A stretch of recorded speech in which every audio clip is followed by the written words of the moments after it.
Bonjour et bienvenue dans ce tutoriel d'utilisation de l'outil Aldo au format web. Pour rappel, l'outil Aldo donne des valeurs estimées pour chaque territoire sur les stocks de carbone des sols, de la biomasse et des produits bois, sur les flux de carbone actuels dus au changement d'occupation des sols et à la forêt, et sur le potentiel de stockage additionnel de quelques pratiques agricoles pouvant être mises en place.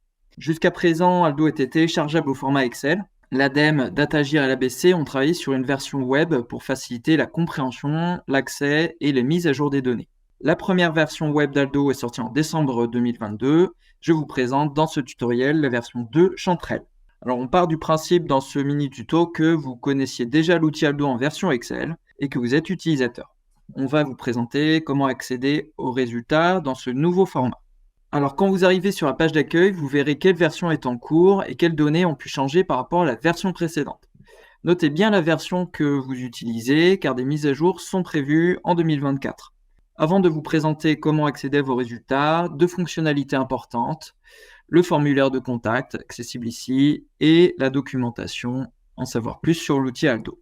Si vous découvrez Aldo, on vous invite à commencer par la documentation et consulter également les webinaires de présentation de l'outil qui sont disponibles en bas de la page d'accueil. Dans la partie documentation, vous avez accès aux définitions, aux sources de données, aux principes de calcul et aux méthodes. Par exemple, concernant les sources, vous retrouvez les différentes bases de données et références utilisées. Pour l'occupation du sol et les changements d'occupation du sol, actuellement, la base Corinne Landcover, complétée de la base de données forêt de l'IGN. Pour les valeurs de stock de carbone dans les sols, les données INRAE du RMQS par zone pédoclimatique sur la France métropolitaine. Pour les stocks et flux de biomasse forestière, les données de l'inventaire forestier de l'IGN par type de peuplement et pour chaque sylvo-écorégion, ainsi que les flux de référence, les hypothèses sur les produits bois, etc.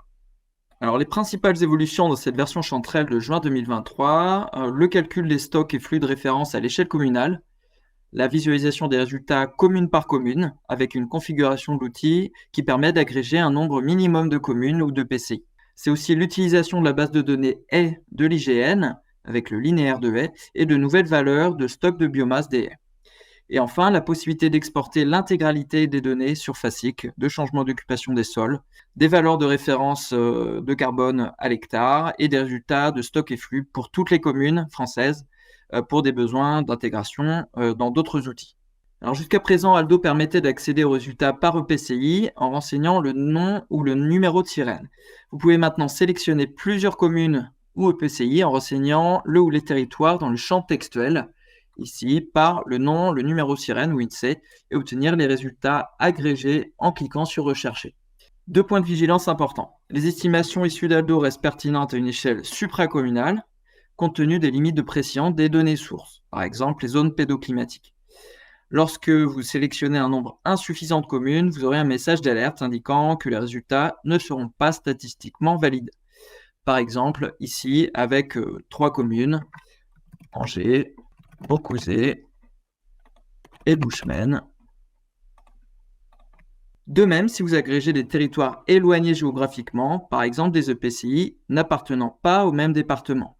Ici, un test avec 2 EPCI, la communauté de communes des Landes d'Armagnac et Nantes Métropole. Une fois que vous avez sélectionné votre EPCI ou que vous avez agrégé des communes, par exemple ici, si je conserve l'EPCI Nantes Métropole, vous accédez alors aux résultats synthétiques de séquestration nette de carbone et le stock total associé à votre territoire, c'est-à-dire les ordres de grandeur qui sont utiles pour le diagnostic du plan climat, du PCAET. Cela montre ici l'importance des stocks et de leur préservation. Ici, environ 4 millions de tonnes de carbone en stock et la part relative de la séquestration des flux annuels, ici 36 000 tonnes équivalent CO2 par an. Et également la possibilité de comparer ces flux annuels aux émissions anthropiques annuelles d'un bilan GES du territoire. Ensuite, l'outil est constitué de 4 onglets. Le premier onglet accessible est l'onglet Stock. Il permet de visualiser l'état des stocks de carbone. Par type de réservoir, sol, biomasse sur pied, litière forestière et produits bois. Également par type d'occupation du sol, forêt, culture, sol artificiel, etc. On trouvera aussi dans cet onglet les stocks de référence par hectare pour chaque type d'occupation du sol. Exemple ici pour le PCI, des stocks les plus élevés à l'hectare dans les forêts, avec le sol et la biomasse, et les zones humides. Les stocks à l'hectare sont plus faibles pour les cultures et les sols imperméabilisés par exemple. Vous avez ensuite le tableau de détail des stocks par occupation du sol. Cliquez sur chaque ligne pour le détail de calcul par réservoir avec les stocks unitaires et les surfaces. Par exemple ici, pour les prairies, avec les réservoirs sol et biomasse. Vous avez également en dessous les réservoirs haies et produits bois. L'outil étant complètement configurable, vous pouvez modifier les surfaces d'occupation du sol utilisées dans l'estimation Aldo pour la faire correspondre avec vos données locales si disponibles et mettre à jour les surfaces et les résultats temporairement sur la page web ci-dessous. L'onglet flux, ensuite, l'onglet flux montre la dynamique de flux actuelle annuelle du territoire par type de réservoir et par occupation du sol. Sur ces graphiques, vous avez en valeur positive les flux de séquestration de carbone et en négatif les flux d'émissions. Par exemple, la séquestration annuelle dans la biomasse forestière, le puits forestier, mais aussi les produits bois, et à contrario, les émissions de CO2 générées par les changements d'occupation des sols, par l'artificialisation notamment. Vous avez également accès aux détails de calcul d'estimation sur chaque ligne.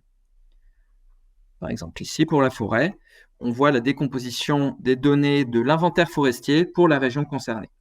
Taux d'accroissement biologique, duquel est retranchée la mortalité, les prélèvements de bois, ce qui donne un bilan converti en flux de carbone par hectare et par an. Encore une fois, il est possible de configurer les changements d'occupation des sols pour affiner l'estimation en fonction des données dont vous pouvez disposer et mettre à jour pour affiner la décomposition des flux. Enfin, le troisième onglet est celui des pratiques agricoles, qui permet à l'utilisateur de renseigner des pratiques stockantes mises en place sur le territoire récemment, voire de simuler un potentiel de séquestration. Le potentiel de stockage additionnel est issu des travaux INRAE du 4 pour 1000. Par exemple, si on introduit de l'agroforesterie sur 1000 hectares, sur cette PCI, ce qui représente environ 5% des surfaces agricoles ici, pour notre métropole, on met à jour le calcul et on obtient une séquestration supplémentaire de près de 4000 tonnes équivalent CO2 par an, visible par exemple ici avec la petite étoile dans la ligne culture. N'oubliez pas que vous trouverez le détail et les explications dans la documentation accessible à tout moment en haut à droite de la page.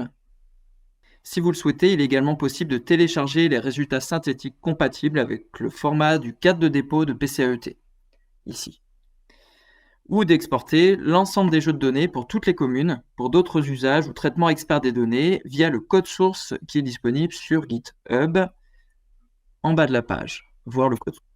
Enfin, l'onglet configuration vous permet de renseigner manuellement les paramètres et les valeurs évoquées précédemment. Vous le voyez, cette version chanterelle de l'outil Aldo vise à rendre accessibles les dernières mises à jour avec plus de possibilités sur les échelles de territoire visées, toujours dans un souci de transparence, de compréhension des sources de données et des calculs et de diffusion des résultats d'estimation. Bonne utilisation à tous et n'hésitez pas à utiliser le formulaire de contact en cas de questions.